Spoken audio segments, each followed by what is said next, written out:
Контракт заключается в возрасте от 18 до 60 лет. Эту фразу операторам контактного центра в Набережных Челнах приходится повторять по несколько раз в день. Но чаще звонят мужчины от 20 до 50 лет. У специалистов уже есть свой топ ответов на самые популярные вопросы. Основные вопросы – это возраст, по которому можно заключить контракт, какие документы требуются, что необходимо, куда подойти, адреса военкоматов.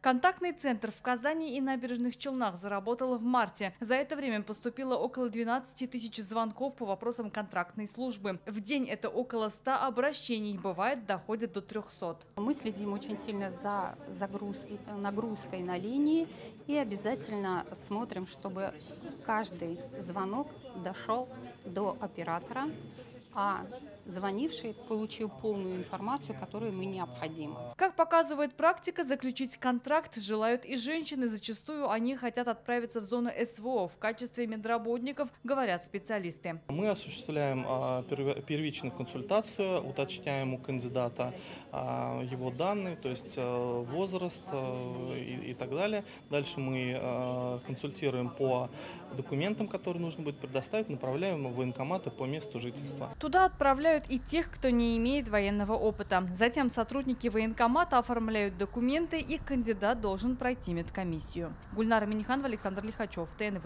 Набережные Челны.